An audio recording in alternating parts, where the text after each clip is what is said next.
to become a friends, they need to do one or other things. One is to drink. I like that. And by the way, he found me on Instagram online. Cool. He's my first crypto buyer, and he found me online. I never met the guy. I think it was 20 million in crypto. Relax, man. Enjoy the journey. Let's buy it. And then, by the way, what did I buy? What do you prioritize? Right. Don't tell me this. This is my passion. You've been in Miami. He just disappeared. First of all, to work with me. Work with Denis. Live. Dennis, welcome to the show, man. Thank you. Thank you so much for coming on. Could have rehearsed that one, I guess. Anyway, so I'm really excited to have you. Obviously, you've been in Miami now 18 years, as I just heard. You have your own real estate brokerage that you started at 29. So I'm really excited to talk to you about that.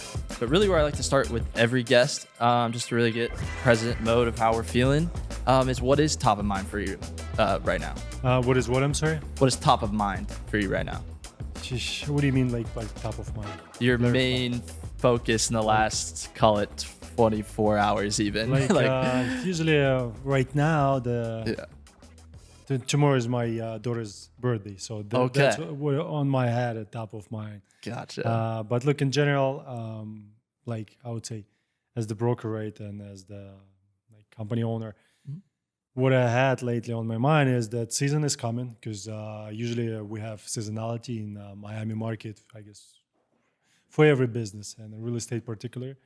And that I'm thinking about to have that season really, really good one. I'm growing my team, I'm hiring new guys, and I really want to expand, and I really would love to achieve better results. That's my goal, like to work hard this year. 100%. So can you talk to me about, especially for those listening, like heading into season? Mm-hmm. What does that mean? When is this something that you've been prepping for maybe the last 30 days? Or can you talk to me a little bit about that? Yeah, of course.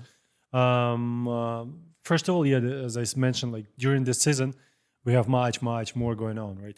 During the summertime, you can work on the content. You really kind of relaxed, I would call it that way, because compared to season, there's much less things to do. So, and the way I'm preparing right now, I'm talking to my guys. I tell everybody, guys, look, right now it's time to work, because we really have to work during this time. I'm looking for more new guys to join my team, like agents locally. I just spoke to BizDev, business developer. She gave me a couple of ideas, because I'm looking to hire one in my team to grow that referral network with other brokerages within US and internationally as well. So pretty much trying to look at every kind of part of my business and see how I can make it better. 100%. Yeah. And in terms of this next phase you're about to enter, the Miami season, what was the time frame on that? I would say, in the real estate season, for example, we're talking about the people that starting come to Miami, usually end of November, December. Mm-hmm. They start renting places and they come in here. And if we're talking about real estate transactions, usually they happen a little bit later, because people start looking at real estate, and it takes some time, 30 days to close it. Mm-hmm. But usually Art Basel, it's I think good point. Art Basel, it's the first week of December when people come here, and you see there's a lot of people in town. 100%. And do you think the priority during this season, is it a lot more of you hunting down, how are you going about finding new clienteles during this busy season? How do you approach it? Because there is such an influx of people. Are you focused digitally and just optimizing these business systems, getting in front of as many people as we can? Or is it a lot of attending events and shaking hands, making deals like that? You mentioned all of it, digitally for sure. You have to prepare with the clients. For example, there is a yacht show coming in November. I forgot the dates in Fort Lauderdale. So I told my team, guys, get in contact with all your clients and check, not with all clients, but with those who has a boat, who has interest to buy one, and see if they come in for yacht show, right? For example, I have one of the clients, he's from Mexico, and I spoke to him. He told me he ended up buying a house in Dallas, but I had a conversation with him. He said he's coming here for boat show, and the guy, he has a Lursen boat. It's feet, 200 plus. it's a big boat. Yeah. And he's coming here. I told him, look, there's a yacht show and there will be side events from Rolls-Royce for Lauderdale. I do have friends there and they're going to create events. They will send me invite. I told him, come, I'll invite you as well. And he said, yeah, I'm coming. So I'd like to see him in person. I never met the guy in person yet, right? And so I tell everybody in my team, just check with your clients, with your leads, whatever you call them, right? Yeah. Check with your clients and see if they come in or not, right? It's one thing. You kind of prepare your digital clients, right, that you never met before if they come. Then going back to like IRL, right, in real life. Yeah. So you go to events, you meet the new people, and that's how you kind of find clients who are already here and they are ready to maybe buy something right now, or maybe just to start conversation. Yeah, I like that you touched on that. So you're building digital relationships and you're maintaining those digital relationships. Yeah. And a lot of these people getting in contact with you through content, obviously just staying prevalent in terms of what you're like preaching and like making sure your name is out there. I just think that's really important because I think people, they undervalue digital relationships right now. Even though it is so abundant, they think there's no way it could be as much as in person. Like you get on FaceTime with somebody, it's very similar to being. Look, plus, when you meet someone in person, this is the human psychology, right? When we met, we look at each other, we kind of analyze each other. We had brief conversation, we liked each other and this and that. It takes some time, like we have in Russian, we have that phrase, when men meet each other to become friends, they need to do one or other things. One is to drink, another to fight. And then you kind of break this ice, let's put that way. I like that. But when you do virtually, it takes some time, to become, let's put it, friends, right? So, or to become a client, you need to earn that trust. When you, I also teach my team, when you on the phone someone, right? For example, there's a few ways of contacts, right? You can meet with someone as we do right now, right? Or you can call someone. That person can hear your voice, right? Or just text message. That person cannot even hear your voice. Or you call someone over FaceTime so you can see that person, right? You have more connection. If you meet in a real life, you have even more connection. It's just faster to connect. But still, we have, I can tell you from my experience, we have clients. We've sold real estate to people we never met in real life. And we've sold apartments for 5 million, 7 million. We have one guy, he bought probably 10 to 12 million in real estate. We never met him in real life. Yeah. Just everything over the FaceTime, video calls, it takes time to build that trust, right? And that's, by the way, what we do right now, right? Yeah. When you have more content, people can see you. They can kind of look at you as a profile, let's put it that way, right? And see if they like you, they don't like you. The more they see about you, the more they know about you, and more they trust you, or maybe not trust. Yeah, I like that. And I like that you've just taken, you guys have taken full advantage of the economy that we're in, the creator economy, of course, and the many almost free resources there are to get your name out there. I am curious now, kind of getting more into the real estate specifics side of things. You're a broker at 29. How? In one sentence. I don't know. That's all what I can say. Honestly, a lot of things I've done in my life, and I'm just looking back, I'm like, why? I've been doing things. And I guess this is the what I see also in my friends and clients most of them, they are entrepreneurs, right? And sometimes they just do things, I have one friend, he's the way he does things, for example, he has a thought in his head, and within a second he's already talking to his assistant or to one of his CEOs or someone. He's like, okay, let's implement it, let's try it, let's do it. He purchased I always can talk about real estate, but fortunately, this is part of my life. Yeah. So I want to give you an example about that guy. He bought an apartment at one of the buildings for a few $1 million, and he didn't even kind of know what is it, size of it, and nothing. He's like, yeah, let's buy it. And then, by the way, what did I buy? because he kind of heard about that it's a good investment, and he's like, okay, let's do it. And he makes decision quickly. So, and back to your question, sometimes I used to do things like I guess I have to do this. I have to try this. Same thing. I started as a realtor for a couple of years, and it was kind of next in my head, right? Evolution of this profession, right, to become a broker.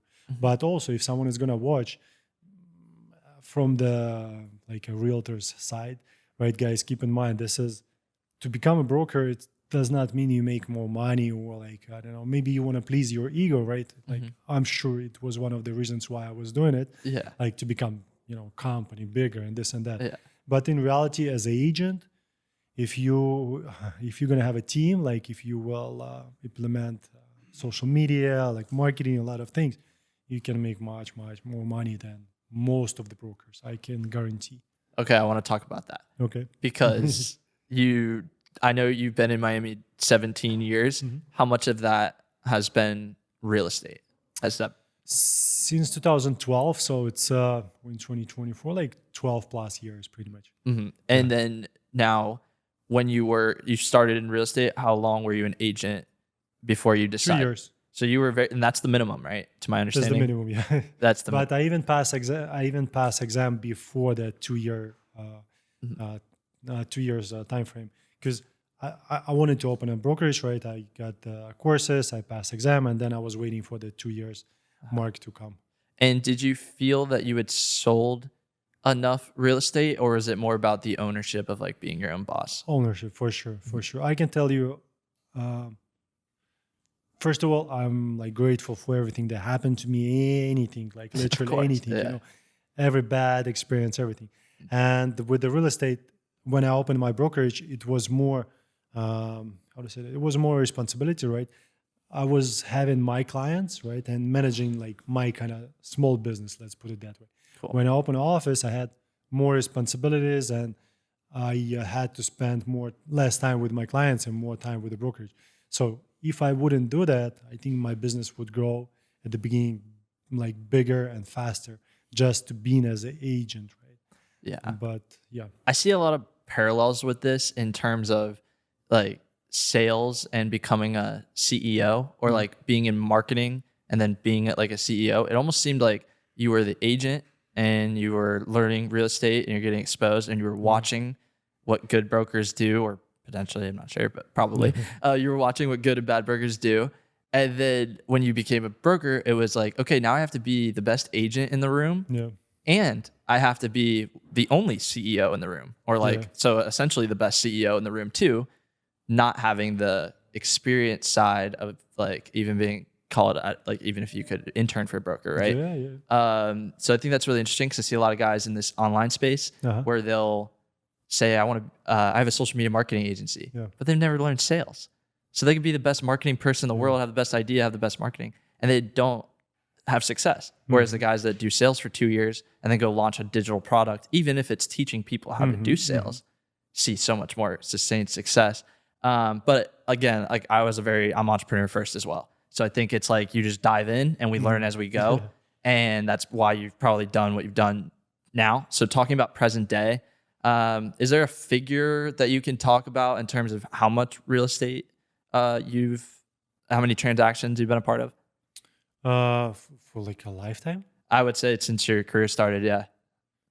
Probably like over than 500 million. Nice. We have to do numbers now, but yeah, for sure more than that. It's been a couple of years ago when we did those numbers. When you first started, was that did you even think about numbers like that? Is this part of the plan, or is this surprising? Actually, I remember one of the articles I've seen. I don't remember where was it, Real Deal or somewhere else. There was an agent, I forgot his name. Hold on. I think it was Chris Lewitt, if I'm not mistaken, or maybe some other name. And the guy was from $1 Million Listing or something like that. And I've read an article that his team closed $100+ million. And I'm kind of, okay, his team or him. No, actually it was him back then. I didn't know. Right now, if you want to close $100-200 million a year, it's not just you have a team behind you. But back then I was looking, okay, $120 million, 3% commission. Wow, it's $3 million. I'm like, okay, guys making money. But in reality, you was this team. spent like a lot of it first, and you have a team. It's not just you. But still, I look at it. I'm like, okay, wow, that's I like it. It's just I realize it's up to me if I'm gonna get there or not. It's just matter of time and my effort, right? But pretty much there is no sinning. You can just push it, Yeah. and that's pretty much what I've been doing it here. Yeah, that's super cool to hear because I always like to just kind of see, you reach these goals that you may have not even been thinking about, but because you just showed up every day and you like showing up every day and it doesn't feel like work, there is no cap on what you're doing. Now, you are a family man, and we don't want to talk about that too personally, but I do want to know how has life changed since you had a child, because I know you had the business before that. And can you talk to me about that a little bit? Yeah, of course. Look, first of all, you have more expenses. When people, I remember a friend of mine, she asked me so since you had a daughter, do you spend a lot on it? I said, look, I don't even pay attention to it. Honestly, I don't look at it because I don't want to look at it. I'm just making sure I'm making money to cover it, not to worry about it. Because seriously, Amazon, I think is our best friend. Packages, nonstop, 5 times a day, literally. So it changed in a good way for sure. You have more. First of all, this is once you have a kid, you can feel what it is. It's new emotion that you never try in your life. When you try something different, when you try something new and you love it, you're like, wow, this is something new. And here you have creature that your daughter, son, right? And it's just something differently. I think once you're ready, everybody has to have it. There is no other option. And business wise, time wise, you have no time for sure. If before as an entrepreneur you thought that you've been working a lot and this and that, it's not for entrepreneur. If you really love what you do, right? It's not. I guess at least from what I see, it's not hard to work a lot. You can work a lot. What I used to do. I used to wake up at 5:30, 6 a.m. gym, all day working, literally all day. Just go to bed, and I can do it every day, 7 days a week. But with the family, you have to kind of put things on hold. You have to prioritize, right, and make sure you're not kind of working 7 days a week. Unless, of course, my opinion, right? If you kind of don't want to spend that much time with the family, but look, it's you have to. It's the responsibility, right? If you're making a kid, you have to give that time to the family, and it changed in a good way in every direction, mentally, financially, from what I see, right, and also when you have a kid, the universe supports you, if you have your mind in the right way, right? It supports you. And I see every person from my circle having the same kind of thoughts, Okay, I like that. And I like that you, in a way, a lot of people may not know how to react. And I'm sure the unknown of how is life going to change, because you had built something that was successful and sustainable. And now, not to call a child a distraction, but it has to be. It has to just take you away. No, for sure it takes away. But the thing is, it's how to say that. If I was 20 and then I had a daughter, I had a different not a mindset. How to say it. I had a different hat. Now I'm kind of more calm. I look at the things different way. Look, first of all, you have to look at the things and think. How to say it. If something bad happened, for example, sometimes people call me there's something bad happened. One of the latest cases scenario, I purchased business. I had a agreement with a guy. Our kids was friends. We went to dinners, blah, blah, blah. I knew a guy for a long time. I had a contract with him that if something is not going to work, I can return it back to him and he's going to give me my money back. It didn't work. So the guy didn't return me my money back. He just disappeared. Now I'm going to sue him, blah, blah, blah. And I spoke to my wife and she's not kind of happy about it because, when you go to dinners with a person, right, you kind of have trust in him, you have emotional attachment. And I said, look, do we have to accept it as the way it is? I'm going to look back at it maybe in 2-3 years, and then I will kind of think to myself if it was bad or good, because I don't know what's going to come out of it. And actually, I already found another person. He did kind of similar type of scam with them, and they gave me an attorney who already sued that guy, and that guy lost, and he is paying back to those guys.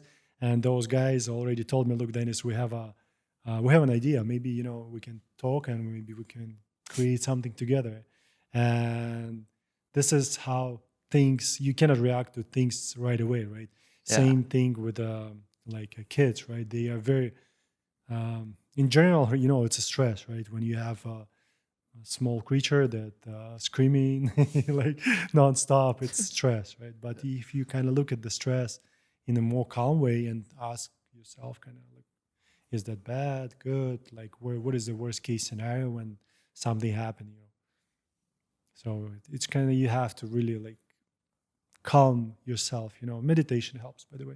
Yeah, I can tell you're a meditation. meditator, and I am as Yeah. well. And it's conscious when you're in the room with somebody, because I can tell you have this very unique perspective that everything that's happening in your life is happening for you, and that there are lessons learned, and it's just these, and like what better person to potentially go into business with than somebody who also had a similar aspirations and then felt the same pain and now solve the same problem. And what better person to help you solve that problem? So by you not panicking, that person comes into your realm, and people don't want to attach and trust that. But I think it's kind of how you can create that calmness. Meditation practice obviously helps, but yeah, just staying calm in those moments, because there's nothing, you accepted it immediately. A lot of people You're may not creating a problem out of it. Plus, for example, when there is a problem arise, also it's a good, I like that. I hear that very often. I'm going to look at it the same way, when there is a problem and you're trying to solve that problem, you're not going to solve that problem with the same mindset and same kind of the way you look at the thing. You have to step on the side, calm yourself, and look what you can do, how you can kind of figure out, But if you're in that, I would say like mindset, right? When you create that problem, then you're just going to continue like making that problem even bigger. Yeah, you'll continue to just manifest it. Yeah. So that's what you're focused on. Cool. I like that. Now, before we wrap up the real estate side, I did read an article that you had done at this time. I think it was 20 million in crypto transactions on the real estate side. And I'm really curious about that in terms of how it's evolved, because as like we've watched the market do what it's done. But yeah, can you talk to me about that experience, doing real estate transactions with crypto? Look, it's changed a lot since first time I tried to approach one of the developers in 2018. Okay, so 2018 was your first hey, this is applicable. Yeah. Okay. I had a client, he wanted to buy with the crypto. It was a bull run back then. I followed it for quite a bit. So it was a bull run back then, and I tried to approach. They said, look, we're not ready for it. And then probably 4 years ago, when another bull run about to start, people start asking about buying real estate with the crypto again. So, and I started finding the ways how I can make it happen. And since then, we've done more than 20. We've done close to probably 50 million in multiple transactions, maybe 20, 30 different, probably like 20 different transactions, new developments, resales, and people are more. First of all, there is more companies that can help you to convert. For example, if you want to sell your real estate, right? I'm the buyer. I want to buy with the crypto. Maybe you don't need a crypto, right? Because you want to buy another apartment or something else. You need US dollars to use it. So there's a companies like third-party companies. They can convert my crypto to US dollars, and you get US dollars as just a regular transaction. There is no changes for you within the transaction. Same time frame. You're getting your money in the currency that you wanted to. I like that, because I was going to ask you on the typical, I guess, the feedback that you got from it, especially because of the volatility of the market. I want to know, did you find that the people who sold their properties for crypto, were they the type that were holders and probably wanting to watch it go? Or as far as you know, do you think they primarily would cash it? You know, Yeah, primarily they cash it. They just want to get. they just wanted to make it yeah, easier for the person who is yeah, buying their house. exactly. Okay, I see that. That makes a lot of sense. Any repeat buyers with crypto? Yeah, actually, yes. Yeah. Cool. Okay. Actually, I have a first crypto buyer. He's a good friend of mine. He's coming here in December. By the way, he found me on Instagram online. You know, Cool. he's my first crypto buyer, and he found me online. I never met the guy. in He's real a life. fan. Yeah. Yeah. So he found me, and then he contacted me. He's like, "Hey, can I buy with the crypto?" Excuse me. He said, "Can he buy with the crypto?" I'm like, my first question, yeah. And I didn't know how, but I said, yeah, I would figure out. And I found the companies, as I said, a seller didn't want to accept the crypto, but I found company that can convert it. And then he bought another apartment, and he has a couple of crypto projects. Hopefully, he will buy more real Yeah. estate. You know. Yeah. And have you ventured down I know for a little bit there's digital real estate? No, not yet. You know, I'm Okay. thinking sometimes I had my kind of thoughts on tokenization of real estate, but you know, I have a friend of mine. Her name is Natalia. There's a Propies RWA company, and they've been in the field for a long time, and they can do tokenized real estate. They used to sell through NFT, and I think when I'm gonna need something like that, for sure I'm gonna work with them. Yeah. I was a part of a startup that was trying to evolve in that space when it was first coming out, and NFTs were obviously that big thing. And the reason I was attracted to it was because it created this idea of tokenization of real estate. So that's why I was curious, but obviously that kind of fizzled out. I do like to see that the crypto transactions are still taking place. I think obviously the safety of it and seeing how open it is. But talk to me about this upcoming, just kind of tying it back to this upcoming season. What are you looking forward to in the market? And I want to kind of help our audience a little bit here as we enter this busy season. What should they be on the lookout for, or anything that could help them if they are You mean looking? like audience, if someone is looking as from the real estate side or from Yeah, so entrepreneurial somebody side? who's gonna be actually, I should rephrase this question. If I'm looking to buy or sell during the busy season, what are some things that would help me? First of all, to work with me, that's Yeah. gonna help. Work with Dennis, step one. Yeah. And honestly, Miami specifically. Yeah. of You have course. to work with a professional for sure. If it's me or someone else, you have to work with someone who knows what he's doing, with the experience, with the track of record, right? And with someone who use tools that are available right now, like social media, for example, even the crypto transactions. You know, I met actually one property owner in Armani building. He owns the penthouse, and I had a conversation with him. He said he tried to sell it with the different brokers. It didn't work out. And also we spoke about one thing that happened pretty often here in Miami real estate, that people work with as a sellers, right? They sell with some brokers, and brokers, they just put it on the market. They don't advertise it. They don't market the property. They don't do anything. They just put it on MLS, and they wait for other sites to come. You know, of course, it's their, how to say that, bread and butter. That's what they do. But you know, if you really, for the seller wants to sell the property, you need to have someone who's gonna work on the content, on the creating, on kind of spreading that message that, okay, here is the property, and kind of pushing in that direction. If we're talking for the buyer, the same thing, right? Seller, buyer, you need to work with the professionals for sure, and depends what you're looking for. You know, Miami has a variety of different properties. And this is where we can bridge this, because I think this is perfect. So a lot of my audience, they are 18 to 30, some older on the LinkedIn side, of course, but they're running digital offers. A lot of them are digital nomads. A lot of them are sales reps on digital offers, and they all get together, do Airbnbs, months in Marbella, months in Miami, you know, and the idea is they just want to sit there, work, and do what they do. We were talking before the show, the space we're in now, is kind of the you said legal way to go about that. Yeah. So can you talk to me about this opportunity and like what Yeah, sure. it This is consists of? a rental community, right? It's called Filling Lofts, right? Filling Lofts. It's one of the buildings. By the way, I'll tell you a story when I met owner of this building a couple of years ago. So, and this is one of the buildings where you legally can work, live and work, right? Live and so work, you rent okay. that place and you can live here. You can do your business, right? No matter what it is, and you're not going to be kicked out by association. There's this building. There is a building in Midtown and a couple of other buildings as well. And back to owner of the building, I think he's Ronnie. I think if Ronnie, I have to check my phone. So I had a restaurant in the Sunny Isles 8 years ago, and I was one of the days there. And then the guy came to me, approached. He said, "Look, are you the owner?" I said, "Yeah, I'm one of the owners." Blah blah blah. He told me, "I have a space in the downtown area, art and entertainment district. You want to take a look at it? Maybe you want to open cafe there, like restaurant." Sure, why not? We exchanged the numbers, and I came here. I found out one of the spaces he was offering me retail space on the bottom floor, and the guy he was owner of this building.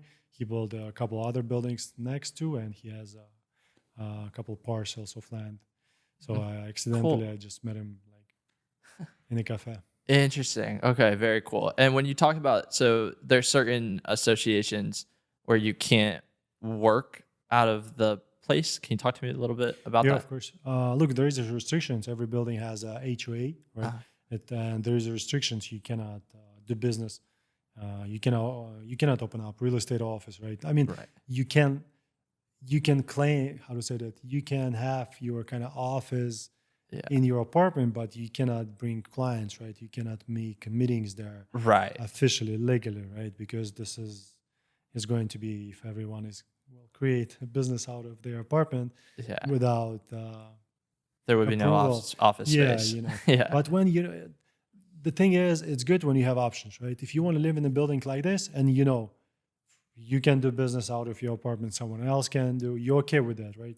So there's nothing wrong with it. If you go to different building and there's a different rules, and someone play by other rules, you don't want it because you want what you were signing up for. Nice. Now, what do you look for because a good part of my audience is also similar position to you, has aspirations of being to where you're at. So you're a family of 3, obviously a real estate agent, entrepreneurial.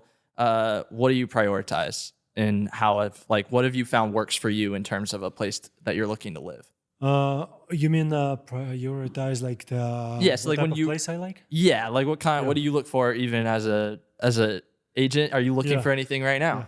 No, look, it's all relative. I'll be honest with you. I used to live here in different neighborhoods, from Brickell to Sunny Isles, Ventura, a lot. Miami Beach, couple of times. Okay. It's all, I guess, depends on the stage of your life, right? Yeah. Last place we used to live at Edgewater on the 47th floor, but we weren't kind of too happy with it. It's a corner unit, but it was windy outdoor, and we did not spend much time outdoor, but we wanted to, right? Now we moved to house in Miami Beach on a golf course, and it's quiet. I go outside, there's a bird singing. I'm like, cool. I love it. And it's centrally located. I came here with 10, 15, probably 12 minutes, 10, 12 minutes. Yeah. For now, that's what I love. But it's all relative. As I always say, someone likes Coke, someone likes Pepsi. You cannot kind of say, okay, this is only for you. Yeah. And now I'm curious, if you had to go back and you were 23 and because guys always ask me, they're like, you lived in South Florida for 5 years. Like, should I move to Miami to do this? You're 23 and you want to build. Mm-hmm. Is Miami the place to build? To build, do you mean like a real estate? I mean, build your career. Build your career as an entrepreneur. Would you recommend it at that age? I'll tell you, it's how to say that.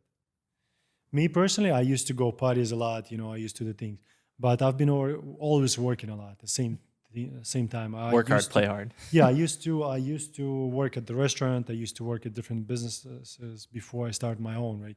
And Miami, it's a big city. That's why I moved from Outer Banks to Miami. There was 10,000 people. You have 5 million people here. Right? different, right? You have a lot of kind of opportunities around you. Yeah. But at the same time, Miami has a lot of temptations, and you need to understand something for everyone who's watching. You have to you have to be, you have to think what you want, right? Because here it's really easy to go to wrong direction. What I mean by that, when I remember myself, during Monday to Friday, I've been working. Like when I started real estate, I've been working Monday. I've been working 7 days a week. But what I mean by Monday to Friday, if you call me on Wednesday and you tell me, "Hey, let's go to movie," come on, man. Of course, someone is gonna call me first time, but second time he's gonna call and he will find out I'm not going on movies on Wednesday, or to drink on Thursday, or to do something else on Tuesday. Monday to Friday, I was working. Unless you're a client and you tell me, "Hey, let's go for a drink, or let's go this and that." This is the business, right? And that was my kind of schedule, and that gave me what I have right now, right? You're grinding, right? As I said, I used to wake up at 6 a.m., gym, and I was in that type of mood. Mm-hmm. If you go out on Thursday, of course, it depends on the business, right? But I think most of the businesses, if you want it to be productive, your hat needs to be cleared, And if you go out on Wednesday and you have a Thursday morning meeting, or even not meeting, no matter what you have, if you go out on Wednesday at night, you're not going to be at your 100% at Thursday for sure. Even like glass of wine, even if you go sleep instead of 10 at 12, 1 p.m., because you're sitting in front of a computer or on the phone or something else, it's just not helping. So to answer your question about Miami, yes, because it has a lot of opportunities. It's a huge city, but you have to put your priorities in the right way. I like that. That's good advice. And it's good advice to hear it from you, somebody who's been here 19 years. I tell people I lived there for 4 years. I came from a small town in St. Augustine, as you know, and it was a little bit of a culture shock for me. And I had my ups and downs with it. I definitely had periods where make the most of the opportunity. And I had periods of shiny object syndrome, burnout, saying yes to everything, and continue. Yeah. Look, especially, how old are you? 23. 24 in November, so close. Especially, when you are like 20 something, you cannot, how to say that? You cannot separate something, because you don't have that, from, as you said, like shiny objects from some real stuff, right? Because you don't have that much experience, right? If someone, as me, right? Personally, as me as well, when I used to have some people and they want to meet, I thought they are clients, but in reality, they were just kind of wasting everybody's time, and they were not even, how to say that, I cannot judge. It's not judging, saying good or bad people, but they were with a different life views as me, right? I used to work at the restaurant as different jobs. I came here when I was 20. I have how to say that, I respect other people. I go to a restaurant, I will never be mean to waiter or something like that, because I know it's it's life. Yeah. So you have to, it's not just about you, it's about everything around you, right? And back to when you're 20 something, you don't have that much experience. You cannot separate things, what's good, what's bad. So you have to try some of them, right? To realize, okay, was a good idea, this is a bad idea, but you have to learn it, right? If your experience, you have to learn from that experience, but not to repeat that experience over and over and over again. The best thing what you can do is just to go to gym, maybe to meditate, to I don't know, do any exercise, something that you have as a routine on every day, right? Go to bed. I used to go to bed before 10, 9:30, 10. I was out, that's it. I need 1 minute to fall asleep. That's it. It was enough for me. Yeah, we have a lot of similarities in terms of just in our 20s, grinding, working at the restaurant, going, waking up, at 6 a.m. and having this energy now, but making the most of it. Also the work hard, play hard mentality, as the people who know me know, but it's also that it follows the same lines of experimentation. Yes, we were having fun, but we were experimenting, and I don't regret any of those things, because I'm the type that has to learn the hard way. Yeah. And when you're that way, you have to fall on your face to make a huge change. Yeah. But you just hit on, it's, do you repeat that same mistake. So the maturity comes from, okay, I felt this major pain, I fixed it, but now when the opportunity is going to present itself again to make that mistake again, it happens every time. And then are you going to do it, again, essentially? So I'm glad you made that point of like, it's if you repeat them, do they become like really, failures in my opinion. Exactly. I agree with you on that point. And you have to, as you mentioned, you have to try things for sure. You have to. You're not gonna find out. You have to try things in the business, right? In life, if you want to like change, right? Not just to be in the same position. Let's call it that way, right? You have to try things and see what's working, what's not working. Yeah, even in the business. Yeah, with the marketing, right? When I start my digital campaigns 6-7 years ago, how it happened, guys approached me and they told me, look, you wanna try something? I said, sure. What are we gonna do? And they said, we will send traffic to you. We'll create campaigns.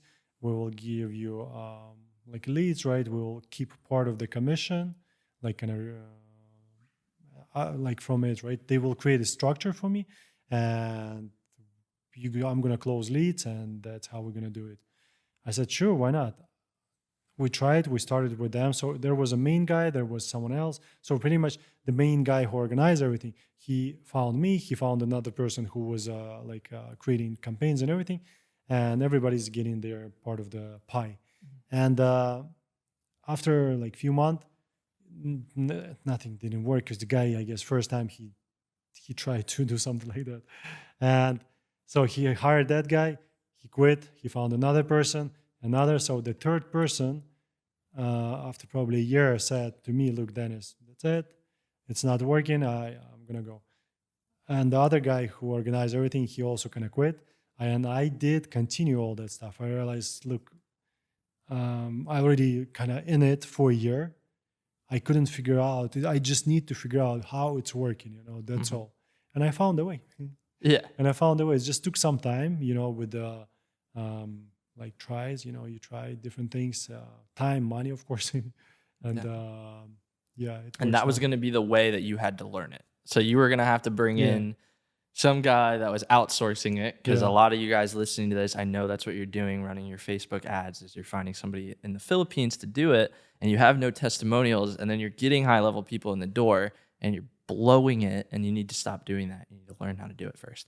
Because I see it too much. And then the worst part is they go and coach people to do it. And that's why I have this show, to like kind of just expose all of that and be like, these are the real guys doing real deal business. And those that aren't, that are that are just early in the process, we're also showcasing. But yeah, so that's super interesting. I'm glad you touched on that. Now, we got about 5 minutes left, so a few things we'll kind of run through. One thing I always like to ask is, what are you focused most on? Like, what's your biggest weakness right now? Croissant. What? Croissant? Yeah. No. Fitness? That's my biggest weakness. No, weakness. I would say, like, to be honest, this is one of my weaknesses. I accept public it. speaking? No, not the public. The public, like sweet stuff. Oh, okay. Because I was like, you're good at public speaking. No, not the public. I'm okay at that. Yeah. I think so. Of course, I can be better. Sweet. But sweet stuff, this is honestly something that I feel is my weakness, because sometimes I cannot resist it, And if you like, I'm talking to myself and I'm realizing this is something that controls me, Yeah. Because if you want to be conscious, did I ate enough, or maybe I need something else, Or if someone, like, for example, you just remind me something, when you're 20 something, at least from my experience, someone calls you, or hey, let's go out, let's do something. You just do it, and then you kind of like, why did I do it? Maybe I just wanted to sit home, just because someone called me and asked, your friend, or like, I don't know, girl or someone, and you just do it. And you go against you because you didn't ask yourself if you really want it, or it's just because, it's just emotionally you act too quick. You didn't give it another thought to think and ask yourself. So, and with the sweet stuff, same thing. Like, it's, my brain is a hostage of the sugar. That was probably the best way you could answer that question, because literally people will hear that and they always hear these long drawn out answers. But to learn from that question is literally what controls me. So that's what I hope everybody listening to this just went to their brain Yeah. because they know, like, you know. Yeah. And then the next one I had for you, we've talked about like being in our 20s a lot. And just if you could go back, I always say whatever age I am, I always ask them, knowing what you know now, what would you be telling 23-year-old you? What would actually, I framed this way better in my notes. Yeah. What would 23-year-old you needed to / wanted to know, or like something, you know, like that you, based on what you know now, like what could you have told him? I remember I was sitting with my friend on the balcony. Yeah. He's my good friend since like 20s. Yeah. And he said, if I would see myself back then, if I would meet myself like 18 years ago or like 15 years ago, he said, first thing what I would do, I would punch myself. And I would say, focus and listen, you know, like at first.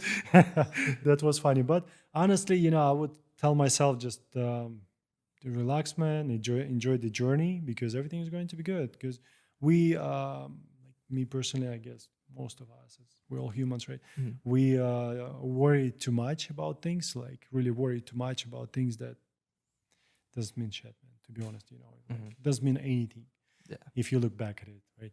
And life is great. Life is, you know, beautiful, and I'm really grateful for everything. So I would say just, you know, do what you do, like continue doing it. Don't worry about anything, you know. And also, I would say don't listen anyone who will, how to say, who will be on the negative side. You know, when you meet people and they tell you, oh, you know, real estate is sucks, for example. There is so many realtors. I remember at the beginning, I had a couple of those people, they approached me, and I guess they felt from me that like attitude, like, Yeah. get a fuck out of here, you know, like, Right. don't tell me this. This is my passion, you know. I Right. don't care how many realtors, I don't know. I'm gonna do what I do, Interesting. you know, I'll make it happen. And these were guys at a Yeah. higher level that were like, Yeah, like what are you talking about? Yeah. older people, Older, you know, like yeah. for example, you look at them and they like, I don't know, they are, you think they are smarter, maybe wiser or something, you know, and they tell you something and you kind of take it as advice, you know, you think, okay, they know what they do, what they say, but in reality, they don't know shit, you know, they know in their business, maybe in their life, some things, but they don't know anything about your life, about your business.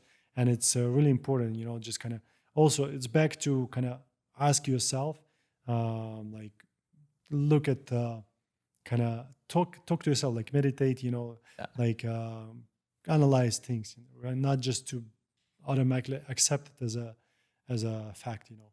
I like that. And did you have this level of awareness at that age? At 23, 20? No, for When sure. yeah, when did that start to come into play for Look, you? 30 something when I started, 30-something. yeah, Okay. I started doing yoga, That's cool. meditation, you know, like 30 something for sure, Yeah. for sure. Interesting. Yeah. Glad we touched on that, because some people think these guys that reach the level you're at, oh, they've been like this since they were 18. Yeah.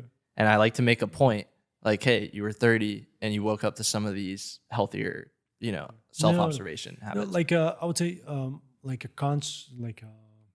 with a mind that I have right now, it's starting about 30 something, you know, like doing yoga, meditation, and all of that. But the thing is, what I would say, the most important part, what I realized, one of the most important parts, that you need to learn how to spend time with yourself, you know, without TVs, without social media, without your friends. You just go home, you know, and you sit home, you kind of read, you know, or you just like in a quietness, you know, because we are like 24/7, you interactions, right, with the people, with the social media, audiobooks, like music, even music is good, but you know, if you 24/7 you hear something, I mean, of course not 24/7 we sleep, but still, if we hear all of that, when are you just with yourself? You know, you need to be sometimes with yourself. This was the biggest unlock I had in the last 15 months, Mhm. where if you're lacking self-confidence comes from knowing the self.